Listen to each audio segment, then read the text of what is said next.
Hello friends, welcome you all on Vidarbha IAS academy's online platform. आज आपण जे lecture घेणार आहे त्यामध्ये आपण तुम्ही जर थंबनेलवर बघितलं असेल तर तुम्हाला एक आयडिया आली असेल. आपण ॲन्सर रायटिंग संबंधित आज डिस्कस करणार आहोत. म्हणजे ॲन्सर रायटिंग संबंधित काही म्हणजे सरांनी पहिले लेक्चर घेतलेलं जे आहे त्याच्या पुढची स्टेप आपण आज करणार आहेत. तर त्यासाठी मी तुम्हाला एक सजेशन देते की तुम्ही सगळ्यात पहिले जाऊन ते लेक्चर बघणं गरजेचं आहे. त्यामध्ये सरांनी एक बेसिक अप्रोच कसा असला पाहिजे ॲन्सर रायटिंग संबंधित त्यामध्ये सांगितलेलं आहे. ओके, आता वेगवेगळे कीवर्ड्स वगैरे पण सरांनी मेन्शन केलेले आहेत. पुष्कळ इंट्रोमध्ये काय असलं पाहिजे, बॉडी काय असते, कन्क्ल्युजन काय असते, एकदम डिटेलमध्ये लेक्चर घेतलेलं आहे. तर ते लेक्चर पाहून आल्यानंतरच तुम्हाला ह्या लेक्चरला अप्रोच करायचे. कारण असं आहे की मी नेक्स्ट स्टेप घेणार आहे ॲन्सर रायटिंगची. ओके, तर त्यामुळं तुम्हाला ते पाहणं एक अपेक्षित आहे. आजच्या लेक्चरचं जे टार्गेट असणार आहे, दोन गोष्टी मी टार्गेट करत आहे. पहिली गोष्ट, ह्यूज लेवलचं तुम्ही करंट अफेअर वाचता. वर्षभरामध्ये बंडल ऑफ पेजेस आपले वाचणं होतात. मग ते बंडल ऑफ पेजेस वाचलेल्यापैकी आपण किती गोष्टी त्याला रेसिप्रोकेट करू शकतो कुठे एक्झामिनेशन्समध्ये, त्या पॉईंटला आपण आज बघणार आहोत की कोणतं करंट आपल्याला कोणत्या करंटच्या नोट्स बनवायच्या आहे, कोणत्याला स्किप आउट करायचं आहे, ते करंट समजण्यासाठी आपल्याला काय करणं अपेक्षित आहे, ते सगळे पॉईंट आपण डिस्कस करणार आहे. आणि दुसरं सगळ्यात महत्त्वाचं या सेशनचा एक अल्टिमेट गोल हे तर आहेच की करंट पण खूप आवश्यक आहे, माहीत असणं काय वाचायचं काय नाही. आणि एक दुसरा महत्त्वाचा पॉईंट की तुम्हाला वेगवेगळे फ्लो चार्ट्स असेल, वेगवेगळे डायग्राम्स असेल, त्या कशा पद्धतीनं तुम्ही रिप्रेझेंट करू शकता ते पण मी या लेक्चरमध्ये तुम्हाला डिकोड करणार आहे. Okay, so it will be very helpful for beginner also. आणि ज्या लोकांना 2-3 वर्षांचा अनुभव असेल त्यांच्यासाठीही हे जे सेशन्स आहे डेफिनेटली हेल्पफुल असेल.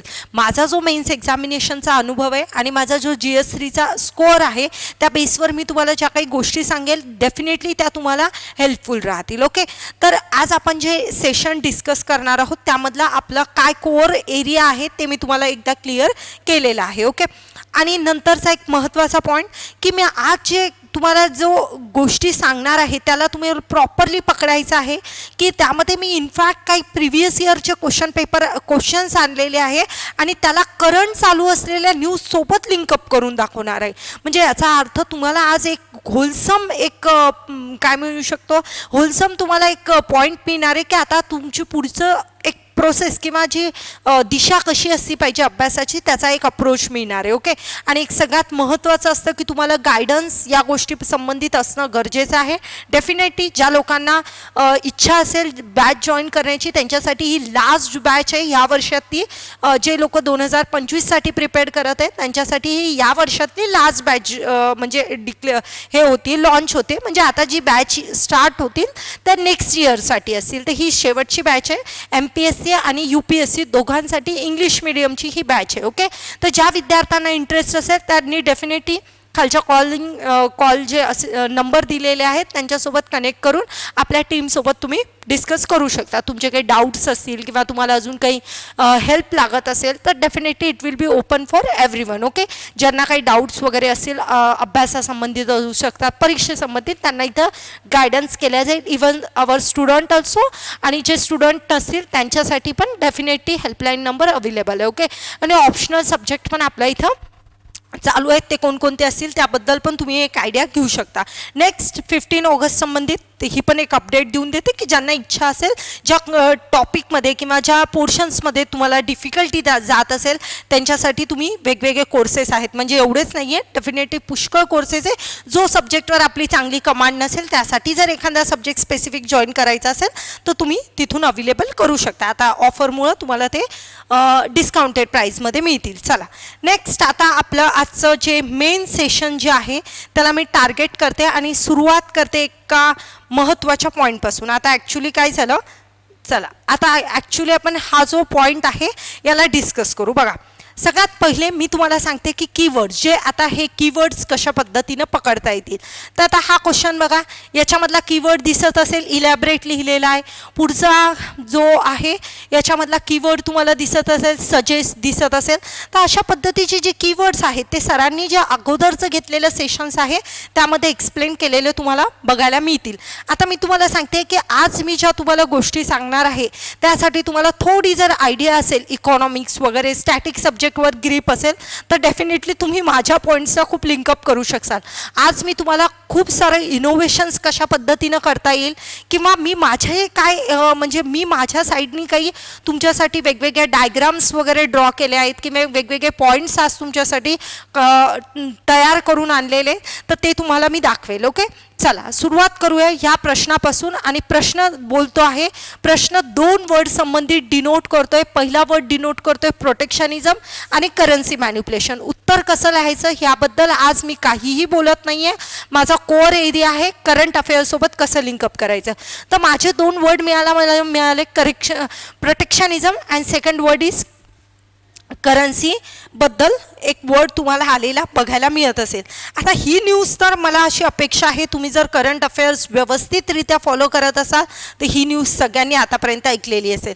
जर तुम्हाला थोडा बहुत UPSCचा किंवा MPSCचा अभ्यास तुम्ही चालू केला असेल तर एक गोष्ट लक्षात आली असेल की इंडियामध्ये डायमंडबद्दल तुम्ही ऐकलं असेल की आर्टिफिशियल डायमंड बनवण्याचं एक बजेटमध्ये एक मेन्शन करण्यात आली होती फॅक्ट की आम्ही आर्टिफिशियल डायमंड बनवणार आहे. तर याचा अर्थ एक पॉईंट सांगते, आर्टिफिशियल डायमंड तर बनवणार आहे भारत, पण भारतामध्ये जो डायमंड आहे याची पॉलिश म्हणजे जगामध्ये सगळ्यात जास्त डायमंड पॉलिश करणारी इंडस्ट्री कुठं असेल तर ती भारतामध्ये. भारत या बाबतीमध्ये खूप चांगले पैसे कमवताना तुम्हाला बघायला मिळत असेल. मॅडम आपल्या इथं तर रॉ डायमंड मिळतो का, म्हणजे रॉ डायमंडच्या आपल्या इथं साठे तर खूप कमी प्रमाणात आहेत. तुमचं उत्तर बरोबर आहे, आपल्या इथं रॉ डायमंडचे साठे एकदम कमी आहे, पण आपण पुष्कळ डायमंड काय करतो, रॉ डायमंड इम्पोर्ट करतो आणि त्या रॉ डायमंड जो इम्पोर्ट केलेला आहे त्याच्यापासून फिनिश डायमंड किंवा पॉलिश डायमंड आपण बनवतो आणि वेगवेगळ्या देशांना काय करतो एक्सपोर्ट करतो. आणि यामध्ये भारताला पुष्कळ सारे फॉरेन करन्सी किंवा आपण म्हणू शकतो फॉरेन करन्सी किंवा परकीय चलन यामध्ये आपल्याला गेन होतो. ओके, चला आता ह्या टॉपिकला मी ह्या पुढच्या पॉईंटसोबत कशी लिंकअप करत आहे ते पॉईंट बघा. आता सगळ्यात पहिले न्यूज काय होती ती समजून घ्या. न्यूज अशी होती की भारत काय करायचा, इंडिया काय करायचा, रशियाकडून काय करणार, रशिया कंट्रीकडून रॉ डायमंड मागवायचा. काय करायचा, रशियाकडून रॉ डायमंड विकत घ्यायचा, रॉ डायमंड विकत घ्यायचा. आणि तो जो आलेला डायमंड आहे तो इंडिया काय करायचा, त्याला फिनिश बनवून, म्हणजे इथं त्यांनी रॉ डायमंड घेतला आणि त्याला फिनिश बनवून, फिनिश किंवा मी म्हणू शकते पॉलिश करून इंडिया काय करतो वेगवेगळ्या कंट्रीला सेल करायचा. आणि त्या कंट्रीमध्ये सेलिंग करण्यामध्ये एक USA नावाची पण कंट्री तुम्हाला बघायला मिळेल. तर इंडियाचं हे चालायचं, म्हणजे इंडिया काय करायचा, रॉ मटेरियल घ्यायचा, पॉलिश करायचा, USA सारख्या मोठ्या मोठ्या अर्थव्यवस्थेला किंवा इकॉनॉमीजला सेल आउट करायचं. ह्यामध्ये इंडिया ह्यूज लेवलचं अर्निंग तुम्हाला करताना बघायला मिळेल. आणि US वगैरे कंट्रीमध्ये असं म्हणू शकते डायमंड वगैरेची ह्यूज डिमांड आहे. आणि हे या सगळ्या प्रोसेसमधून इंडियाला ह्यूज लेवलचे काय मिळायचे, फॉरेन करन्सी इंडिया गेन करायचा, फॉरेन करन्सी इंडिया गेन करायचा. म्हणजे इंडियासाठी हा जो बिझनेस आहे तो एक खूप चांगला काय म्हणू शकतो फॉरेन करन्सी गेन करायचा. आणि हा इंडियासाठी एक मोठा बिझनेस म्हणून बिझनेस होता किंवा एक अर्निंग करण्याचं एक साधन होतं किंवा एक्सपोर्ट इंडियाचा ह्या माध्यमातून केल्या जायचा. पण आता रिसेंट मूव USAने असा चालवला की इंडिया जो डायमंड कुणाकडून घेतो, रॉ डायमंड जर रशियाकडून घेत असेल आणि त्यानंतर जर कुणाला एक्सपोर्ट करत असेल USAला करत असेल तर त्याच्यावर काय केलं USAने सध्या बॅन आणला.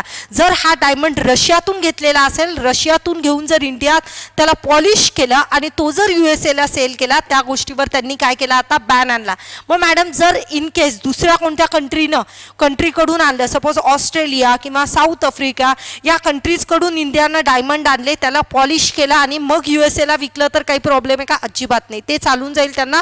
पण रशियाकडून घेतलेल्या डायमंडवर त्यांनी काय केलं आहे, बॅन केला आहे. मग हा कॉन्टेक्स्ट तुम्ही इथं का सांगते, तर हा कॉन्टेक्स्ट सांगण्याच्या मागं सगळ्यात महत्त्वाचं कारण आहे हा वर्ड कोणता, प्रोटेक्शनिझम. काही लोकांना ही हिस्ट्रीच माहीत नव्हती म्हणून त्यांच्यासाठी मला ही करंट न्यूज एक्सप्लेन करावं लागली. पण आता मी जर फक्त असं विचार करते की प्रोटेक्शनिझम म्हणजे काय, तर मी असं म्हणू शकते प्रोटेक्शनिझम म्हणजे आपल्या प्रोटेक्शनिझम म्हणजे अशी स्ट्रॅटर्जी फॉलो करणं किंवा अशी प्रोसेस फॉलो करणं की ज्यामध्ये इम्पोर्ट करते कंट्री ज्या गोष्टीचा माल बाहेरच्या देशाकडून खरेदी करते किंवा इम्पोर्ट करते त्याच्यावर बॅन आणणं किंवा त्याला रेग्युलेट करणं, ही जे जगामध्ये केल्या चाललं किंवा ह्या गोष्टी जगामध्ये केल्या चालल्या ह्या स्ट्रॅटर्जीला आपण म्हणतो प्रोटेक्शनिझम. म्हणजे एक पॉईंट जर तुम्हाला कळला असेल, ही घडामोडी 2023ची प्रश्न 2019चा आणि 2019च्या प्रश्नाला 2023च्या प्रश्नासोबत कशा पद्धतीनं लिंक केलं हे तुम्हाला कळलं असेल. आता हा पॉईंट मला कोणी सांगितला का? इथं या वर्डमध्ये तुम्हाला कुठंतरी प्रोटेक्शनिझमचा वर्ड दिसला का? नाही. पण ही जी प्रोसेस आहे याच्यामध्ये काय केलं, शेवटी बॅन केला. आणि प्रोटेक्शनिझम काय सांगतो, इम्पोर्टला ज्या ज्या केसमध्ये बॅन केल्या जात असेल तीच म्हणजे प्रोटेक्शनिझम स्ट्रॅटर्जी.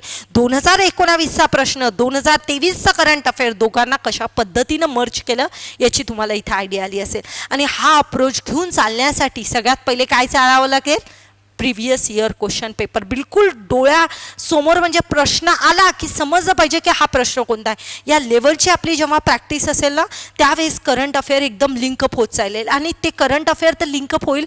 आणि म्हणून सांगते बाकी कोणते म्हणजे इन्स्टिट्यूट असेल किंवा अजून कोणते सोर्स असतील त्या सगळ्या सोर्सचा एक सगळ्यात महत्त्वाचं तुम्हाला बॅकहँड जर कोणी देत असेल तर तो तुमचे प्रिव्हियस इयर क्वेश्चन आहे. बाकी कोणती टेस्ट सिरीज लावा काही लावा, पण ते सगळं करण्याच्या पहिले आपले PYQ इतके तोंडावर पाठ असण्यासारखे लक्षात असते पाहिजे की कशावर काय प्रश्न आलेला आहे. म्हणजे या प्रश्नाला मी त्याच्यासोबत लिंकअप केलं.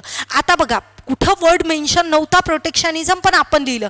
मग आता जेव्हा तुम्ही तुमचा आन्सर लिहित आहात आणि त्यामध्ये जर अशा पद्धतीने एखादा प्रोटेक्शनिझमचा संबंध आहे आणि त्यामध्ये तुम्ही एक्सप्लेन केलं, काय काय केलं की रिसेंट बघा आणि प्रश्नातही विचारलंय की recent phenomena of protectionism and currency manipulation. आता ह्याच्याबद्दल तुम्ही जेव्हा गोष्टी इलॅबरेट करत आहात तेव्हा जर तुम्ही एखादं एक्झाम्पल लिहिलं किंवा एखादा करंट कॉन्टेक्स्ट किंवा रिसेंट फिनॉमिना जर तिथं मेन्शन केला तर तुमच्या आन्सरला डेफिनेटली एक एज मिळू शकतो. मॅडम ही तर केस अशी झाली की दुसऱ्या कंट्रीने भारतावर बॅन लावला. असं कधी होत नाही का भारत कुणावर बॅन लावतो, त्याचंही एक रिसेंट एक्झाम्पल तुमच्या डोळ्यासमोर दाखवते की एक रिसेंट एक्झाम्पल हे बघायला मिळेल. आता बघा ह्या गोष्टी कुठं मेन्शन आहेत का? बिलकुल नाही. हे अंडरस्टँडिंग होण्यासाठी किंवा हे समजण्यासाठी तुम्हाला एक थोडासा अभ्यास लागेल किंवा थोडंसं तुम्हाला सिलॅबसला प्रॉपरली डिकोड करता आलं पाहिजे. सिलॅबसचा एक आणि एक वर्ड मला डेफिनेशन माहीत असली पाहिजे किंवा त्याचं मिनिंग माहीत असलं पाहिजे. हे जेव्हा माहीत असेल तेव्हा आपण करंट अफेअर्सला इफेक्टिव्हली यूज करू शकू. बघा आता इथं काय दिलेलं आहे, इथं सांगितलं आहे Pratap Bhanu Mehta writes on laptop import ban India needs and industrial policy. म्हणजे त्यांनी सांगितलं आहे की इंडिया लॅपटॉपला बॅन करत आहे. कुठून करत आहे जर कुणाला माहीत असेल तर मेन्शन करू शकता, पण मी उत्तर देऊन देते तुम्हाला. इम्पोर्ट बॅन कुठून बॅन करण्याचा इंडिया प्लॅन करत आहे तर इट्स फ्रॉम चायना. ओके, चायनातून येणारा जो इम्पोर्ट, चायनाकडून आपण जो गोष्टीचा इम्पोर्ट करतो त्यामध्ये लॅपटॉप आहे त्याच्यावर इंडिया बॅन आणण्याचा प्रयत्न करत आहे. म्हणजे बघा पहिल्या केसमध्ये USA प्रोटेक्शनिझमची स्ट्रॅटर्जी फॉलो करत होता, पण दुसऱ्या उदाहरणामध्ये मी तुम्हाला काय दाखवलं, इंडिया प्रोटेक्शनिझमची स्ट्रॅटर्जी फॉलो करते. दोन्ही कॉन्टेक्स्ट करतायत का? आणि हे दोन्ही एक्झाम्पल जेव्हा मी कोट करेल, प्रोटेक्शनिझमचा एखादा प्रश्न आला किंवा काही मेन्शन करायचं असेल तर तुमच्या आन्सरला डेफिनेटली एक मोठा एज मिळताना तुम्हाला बघायला मिळेल. तर एक आयडिया आली असेल की कशा पद्धतीनं मी केलं 2018-19च्या प्रश्नाला कशा पद्धतीनं 2023च्या करंटसोबत लिंकअप केलं. तर अशाच पद्धतीनं तुम्हाला घेऊन चालायचं आहे की म्हणजे वाचताना आपल्या डोक्यात एक अल्टिमेट गोल असलं पाहिजे. बघा मी किती करंट वाचलं किंवा काही वाचलं तर एक्झामिनर मला त्या बेसवर इव्हॅल्युएट करणार नाही आहे ना. बेसिक त्याचा म्हणजे बेसिक आपलं जी इव्हॅल्युएशन्स केल्या जाणार आहे ते कोणत्या बेसवर केल्या जाणार आहे की मी काय ॲन्सर्समध्ये राईट केलं किंवा माझं नॉलेज आहे त्याला मी कशा प्रकारे एक्सप्रेस करू शकली त्या बेसिसवर मार्क मिळणार आहे. कारण आपल्या आन्सर कॉपीज आपलं काय आहे, आन्सर कॉपीज जी आहे ते आपलं दाखवण्याचं किंवा आपल्याला एक्सप्रेस करण्याचं एक साधन आहे. तर त्यामुळे तिथं आपल्याला एक्सप्रेस करता आलं पाहिजे. म्हणून अल्टिमेटली ज्याही गोष्टी वाचत आहोत त्या गोष्टी वाचत असताना अल्टिमेट गोल तुमचं असलं पाहिजे की त्याला आपण कुठं यूज करू शकलो पाहिजे. म्हणजे नेहमी डोक्यात हेच असलं पाहिजे की मी याला कुठं यूज करेल. जर ते यूज करण्या जोगती गोष्ट असेल. आता ह्या इंडस्ट्रीचे 2 एक्झाम्पल होते. आता याची पूर्ण डिटेलिंग काढायची गरज आहे का? अजिबात नाही. फक्त प्रोटेक्शनिझमच्या पॉईंट ऑफ व्ह्यू एखादा पॉईंट आला तर त्याला आन्सर रायटिंगमध्ये कशा प्रकारे लिहिता येईल ते आपण मेन्शन करू शकू. आता यामध्ये जर तुम्ही बघितलं असेल डायमंडवर स्पेसिफिक क्वेश्चन आहे का? अजिबात नाही. लॅपटॉपवर डायरेक्टली प्रश्न आहे का? लॅपटॉप इम्पोर्ट एक्सपोर्टबद्दल काही प्रश्न आहे का? डायमंडबद्दल डायरेक्ट प्रश्न आहे का? नाही. प्रश्न होता प्रोटेक्शनिझमवर. पण माझ्याजवळ जो कंटेंट आहे, माझ्याजवळ माझा जो स्टडी आहे, त्याला मी कशा पद्धतीनं त्या प्रश्नासोबत लिंकअप केलं हे तुम्हाला कळलं असेल. म्हणजे याचा अर्थ करंट अफेअर हे असं नाही आहे की डायरेक्ट मला त्याच्यावर प्रश्न मिळू शकेल. नाही. आता इथं प्रश्न तेव्हाचा आलेला आहे, पण इथं बघा काय लिहिलेलं होतं, प्रश्नातही दिलेलं होतं रिसेंट फिनॉमिना. म्हणजे याचा अर्थ असा आहे की तुम्ही वाचत असताना तुम्हाला कळलं पाहिजे की हा पॉईंट मला कुठे युटिलाइज करता येईल. हे जर कळत असेल तरच आपण ते करंट अफेअर युटिलाइज करू शकू बाकीच्या याच्यामध्ये. म्हणून यासाठी सगळ्यात पहिली step, go to decode the syllabus. Okay, सिलॅबसचा सगळ्यात पहिले डिकोड करा. एक एक शब्दाचं मिनिंग शोधून काढा. प्रोटेक्शनिझम वर्ड आहे का एकदा चेक करा सिलॅबसमध्ये आणि मेन्शन करा कमेंट बॉक्समध्ये. तर डेफिनेटली तोही वर्ड तुम्हाला बघायला मिळेल आणि हा वर्ड GS3च्या पेपरमध्ये तुम्हाला बघायला मिळेल. क्लिअर आहे? तर कशा पद्धतीनं मी लिंक केलं हे तुम्हाला कळलं असेल. ती लॅपटॉपचं एक्झाम्पल पण दाखवलं आणि USA इंडियाने बॅन केलेलं एक्झाम्पल पण दाखवलं, USAनं बॅन केलेलं पण एक्झाम्पल दाखवलं. आता अजून एक काम करते, याच्यामध्ये एक फ्लो चार्ट काढून दाखवते. ओके, आता ॲक्च्युली मी एक काम करते, याला इरेज करते आणि इथं तुम्हाला काढून दाखवते. ओके, चला. हां, बघा आता इथे मला मी एक तुम्हाला चार्ट काढून दाखवते की कशा प्रकारे आपण याला दाखवू शकतो. बघा, शब्द असं असतं की आता तुम्हाला पण सर नेहमी सांगतात की जर आय थिंक मला असं वाटतं तुम्ही लोकांनी सायन्सचे सरांचे लेक्चर बघितले असेल आणि त्यामध्ये लेफ्ट हँड राईट हँड ज्याचा हँड कोणता वर्क करतो त्या बेसिसवर त्याचं आकलनाची क्षमता कळते. बरोबर आहे? तर असं नेहमी सांगितलं जातं की लेफ्ट हँडेड पर्सन जो असतो, जो डाव्या हातावाला असतो, डावखोरा व्यक्ती असतो, त्याला इमेजेसची भाषा चांगली कळते असं बोललं जातं. ओके, मग आता बघा कोणीही एक म्हणजे आता डाव्या हातावालेत आपण जनरली बघतो की most of the people are rightist, की राईट हाताने काम करताना बघायला मिळतात.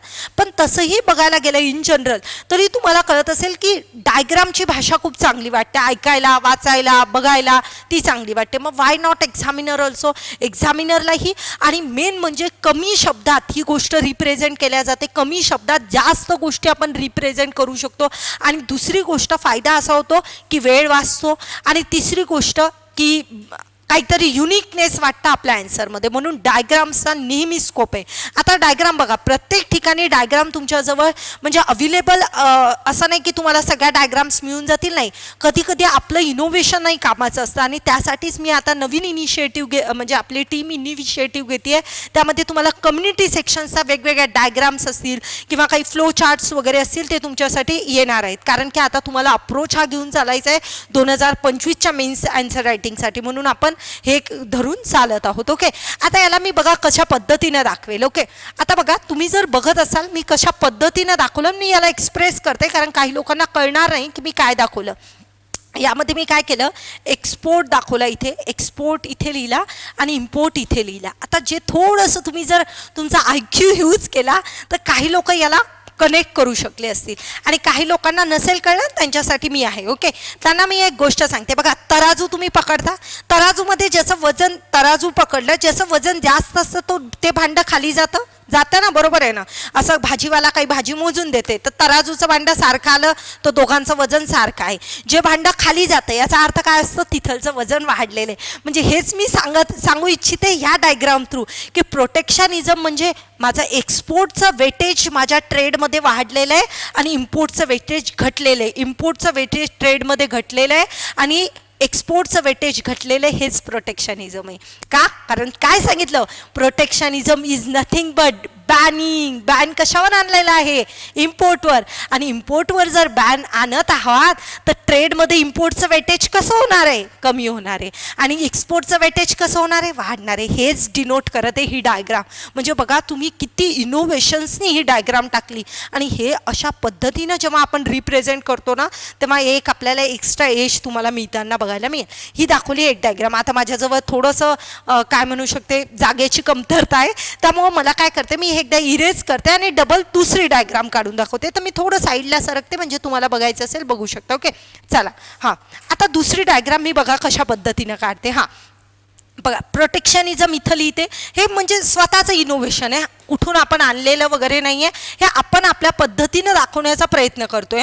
हां, बघा प्रोटेक्शनिझम दाखवलं, मग मी लिहिलं की यार प्रोटेक्शनिझम होतंय म्हणजे दोन गोष्टी होत आहे. पहिलं काय होतंय, रेग्युलेशन्स आणण्यात येते. कशावर रेग्युलेशन्स आणत आहे, रेग्युलेशन्स किंवा रेग्युलेटेड बाय गव्हर्नमेंट. कोण रेग्युलेट करतंय, बाय गव्हर्नमेंट.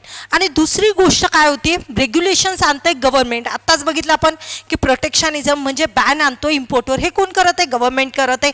आणि दुसरं दाखवते प्रोटेक्शनिझम म्हणजे कॉम्पिटिशन मार्केटमधली कमी होते. काय होते, कॉम्पिटिशन मार्केटमधली घटत आहे किंवा कमी होती.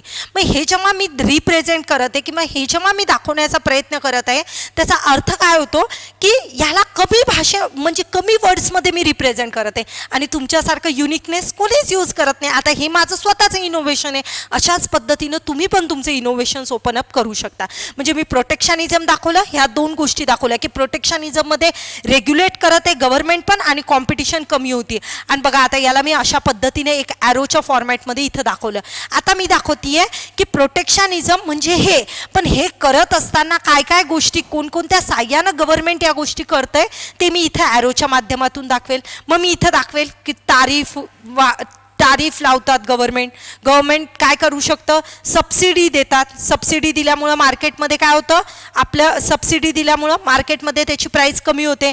अँटी डम्पिंग ड्युटी लावते गव्हर्नमेंट. येस, अजून काय करतं, इम्पोर्टवर बॅन आणतं. करेक्ट, इम्पोर्टवर बॅन आणतं. ह्या सगळ्या गोष्टी किंवा ह्या सगळ्या स्ट्रॅटर्जीज काय शो करत आहे की गव्हर्नमेंट रेग्युलेशन्स करत आहे आणि इम्पोर्ट आपला जो आहे, इम्पोर्ट म्हणण्यापेक्षा कॉम्पिटिशन जी आहे ती कमी कमी होते.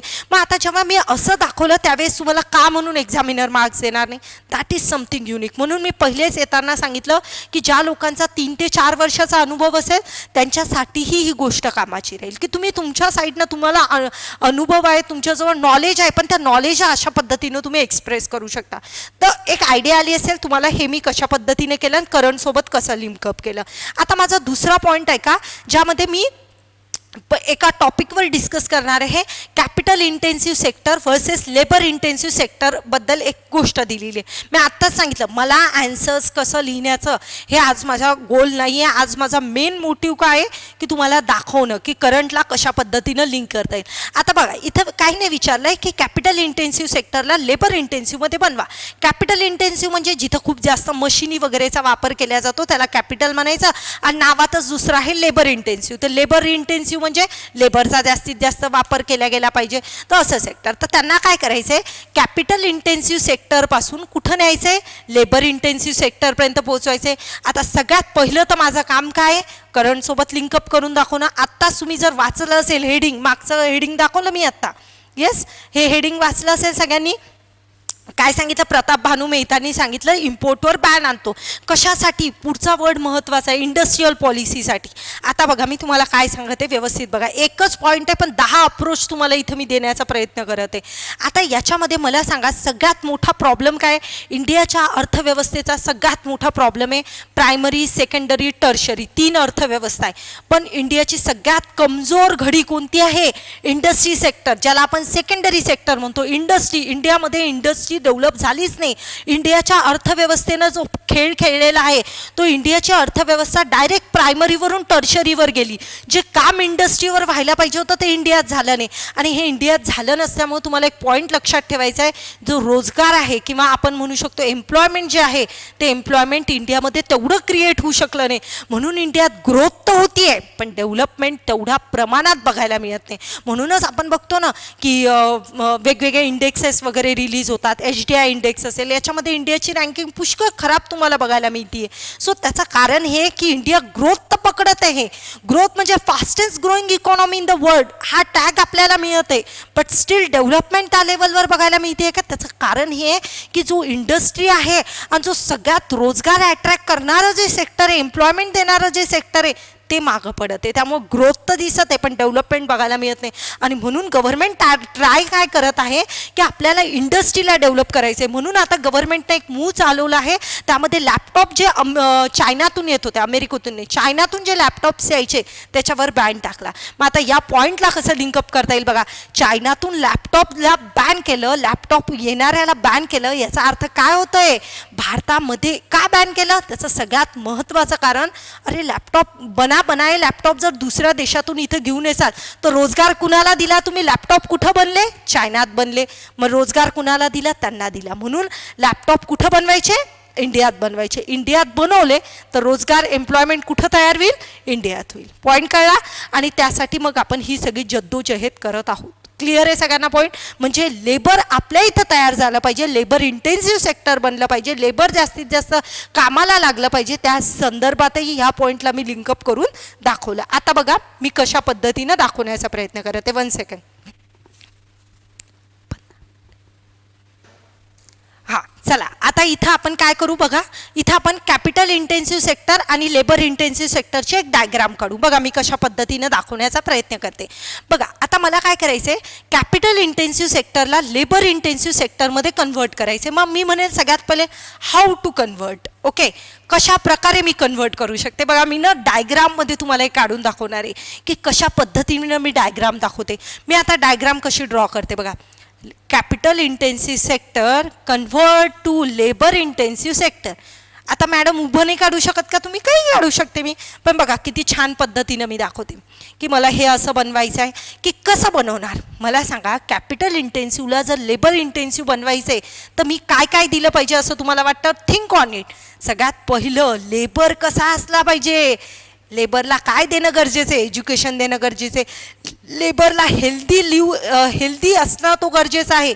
हेल्दी हेल्थ असणं त्याची गरजेचं आहे. हेल्दी हेल्थ किंवा हेल्दी लिव्हिंग बिंग असला पाहिजे तो, किंवा त्याची हेल्थ चांगली असली पाहिजे. इथं अरे करा वर्ड्स कशाचे यूज, कशाचे वर्ड्स लिहिणार आहे? सस्टेनेबल डेव्हलपमेंट गोलचे वर्ड्स मेन्शन करा. Just mention that words. हेच तुमच्या आन्सरला एक जी काय एज्युकेशन लिहू, क्वालिटी एज्युकेशन लिहिल, कारण सस्टेनेबल डेव्हलपमेंट गोल जेवढे 17चे 17 सगळे माझ्या आन्सर्समध्ये आले पाहिजे. म्हणून मी लिहिणार म्हणजे लिहिणार क्वालिटी एज्युकेशन, हेल्दी लिव्हिंग बिंगच्या कंडिशन्स त्याला द्यायचे, किंवा हेल्थ अँड वेलबिंग एक दिलं, किंवा अजून मी म्हणू शकते स्किल प्रोव्हाइड केली. ओके, स्किल डेव्हलपमेंट केलं, स्किल डेव्हलपमेंट दिलं, किंवा एक स्मार्ट सिटीज तयार केला, किंवा सस्टेनेबल सिटीज दिल्या. काय केल्या? सस्टेनेबल सिटीज दिल्या. अजून काय दिलं? सस्टेनेबल सिटीजचं एन्व्हायरमेंट दिलं. अजून मी म्हणू शकते इनिक्वॅलिटी समाजामध्ये जी इनिक्वॅलिटी ती रिड्यूस केली. तर काय बनू शकतं? लेबर इंटेन्सिव्ह सेक्टर बनू शकेल. Is it got it? की फक्त तुम्हाला कॅपिटल इंटेन्सिव्ह सेक्टर कसं बनणार, how to convert capital intensive sector to labour intensive sector. This is our own innovations. की बघा की कशा पद्धतीने आपण रिप्रेझेंट केलं. की तुम्हाला हे करायचं आहे तर तुम्हाला काय अप्रोच घेऊन चालावं लागेल, तर हा अप्रोच घेऊन चालावं लागेल. आता बघा दुसरं मी काय सांगते, how to convert this one. तर हे करण्यासाठी तुम्हाला या सगळ्या गोष्टी करणं गरजेचं आहे. हे जर तुम्ही सगळं करसाल तर तुम्ही कॅपिटल इंटेन्सिव्ह सेक्टरला एक्सपोर्टला कॅपिटल इंटेन्सिव्ह एक्सपोर्टपासून लेबर इंटेन्सिव्ह बनवू शकता. आता दुसरं मी कसं दाखवते बघा. हां, हे केल्यामुळं हे जर आपण capital intensive to labour intensive केलं तर याचा इम्पॅक्ट काय होईल किंवा काय चेंजेस घडतील. तर बघा capital intensive sector to labour intensive sector केल्यामुळं मला काय काय फायदे होऊ शकतात तर सांगा बरं काय काय होईल. आता तुम्ही तुमचं थोडंसं आपल्या साईडने डोकं लावायचं की मॅडम जर असं केलं तर काय काय होऊ शकतात. तर त्याच्यामधला सगळ्यात पहिला फायदा काय होईल. हां बघा सगळ्यात पहिला फायदा, आता मला थोडंसं इथलचं इरेज करू द्या एकदा. हां बघा काय फायदा होईल बघा बरं, विचार करा थोडंसं काय फायदा होऊ शकतो. तर त्यामध्ये सगळ्यात पहिला पॉईंट मॅडम, लोकांना काय मिळेल, एम्प्लॉयमेंट मिळेल, रोजगार मिळणार का नाही. कॅपिटल इंटेन्सिव्ह लेबर इंटेन्सिव्ह गेल्यावर रोजगार मिळेल.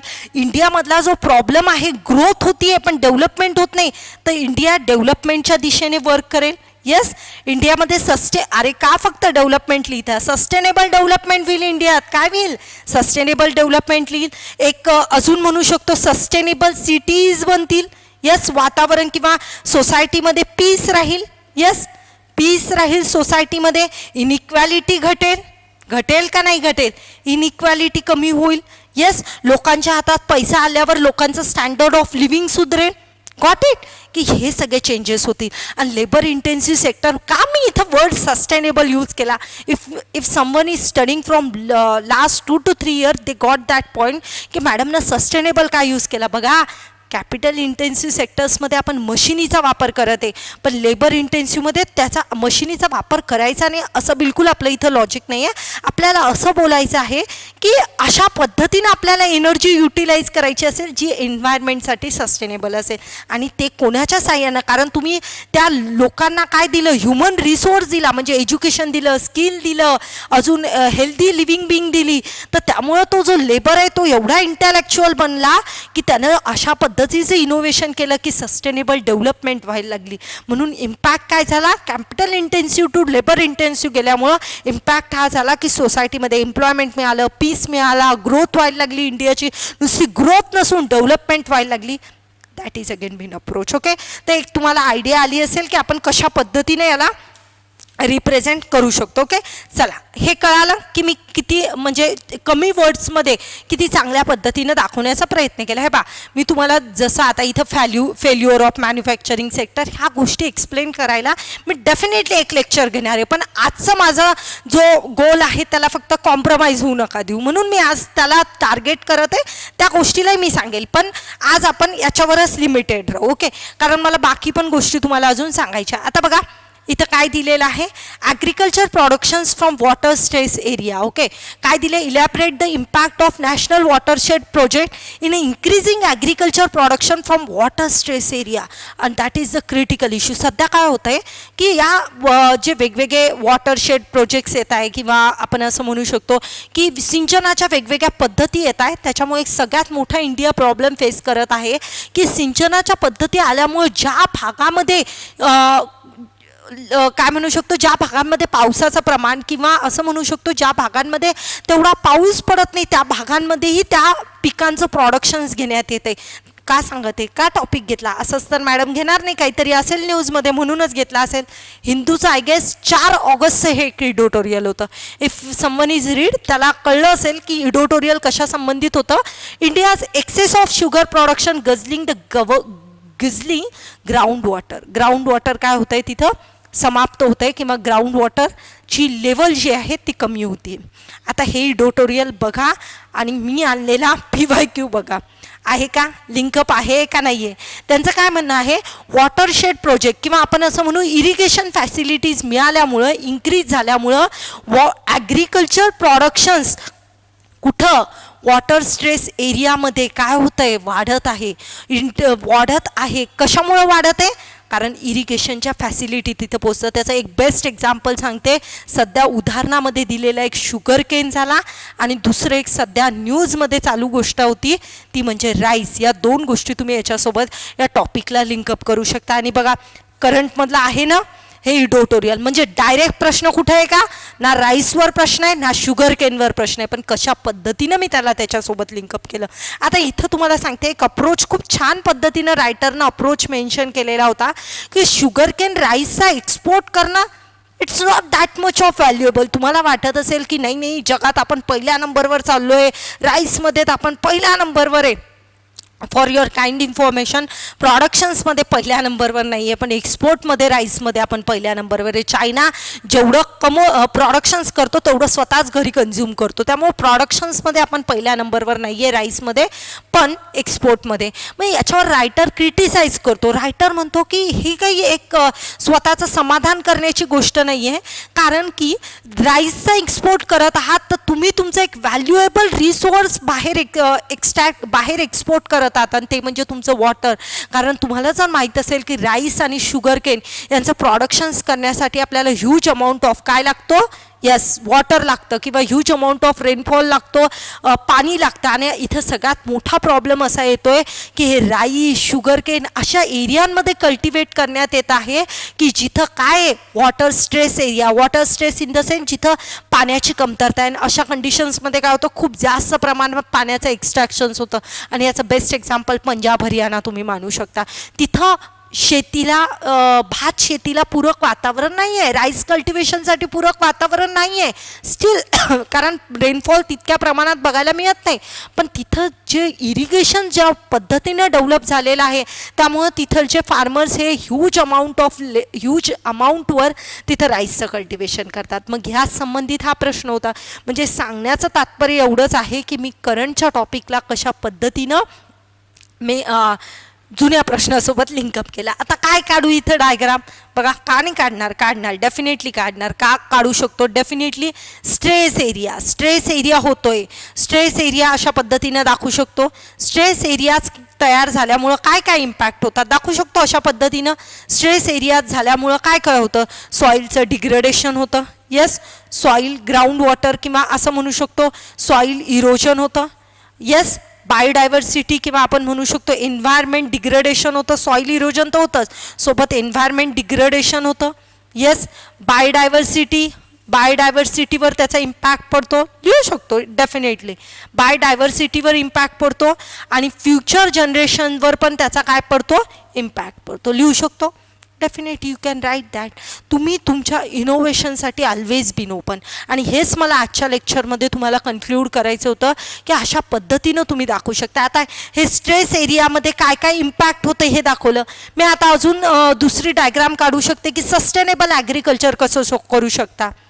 डेफिनेटली टाकू शकते. Yes, watershed. आता याच्यामध्ये दाखवण्यासाठी काय elaborate the impact of national watershed project, की हे प्रोजेक्ट आल्यामुळे इम्पॅक्ट काय झाला. तर वेगवेगळ्या सांगण्याचा मुद्दा एवढाच आहे की तुम्ही वेगवेगळ्या पद्धतीने हे करू शकतात. आता मी जसं सांगितलं की विदर्भ आईसची टीम तुमच्यासाठी कम्युनिटी सेक्शन्समध्ये वेगवेगळे असे फ्लो चार्ट्स वगैरे टाकणार आहे. मग तो इथिक्सचा पॉईंट असेल, GS2चा पॉईंट असेल, वेगवेगळ्या टॉपिक्सवर तुमच्यासोबत ते डिस्कस करणार आहे. ओके, सो तुम्हाला अजून काही डाऊट्स असतील किंवा तुमचे काही अजून म्हणजे काय म्हणू शकतो तुमचे डाऊट्स असतील, तुमचे काही सजेशन्स असतील तर तुम्ही डेफिनेटली सांगू शकता. कोणाला अजून काही आपले म्हणजे फ्लो चार्ट्स वगैरेबद्दल काही विचारायचं असेल तर तुम्ही डेफिनेटली त्याबद्दलही विचारू शकता. हां, आणि एक महत्त्वाचा पॉईंट, आज आपण हा टॉपिक कव्हरअप केला, पण ॲन्सर रायटिंगचे वेगवेगळे अप्रोचेस आहेत. येस, आता मग मॅपिंगचाही अप्रोच झाला. मॅपिंगचा अप्रोच करत असताना मॅप पण आपण रेडी करणं अपेक्षित आहे. इंटरनॅशनल रिलेशनचा प्रश्न लिहितो आहे किंवा मग मी जॉग्रफीचा प्रश्न लिहितो आहे, अशामध्ये येस डेफिनेटली ओपन अप आहे का नाही आहे. कशासाठी? याच्यासाठी कशासाठी म्हणू शकतो आपण? मॅपिंगसाठी. तसं आपण इकॉनॉमिक्स लिहितोय तर पाय चार्ट काढणं अपेक्षित आहे.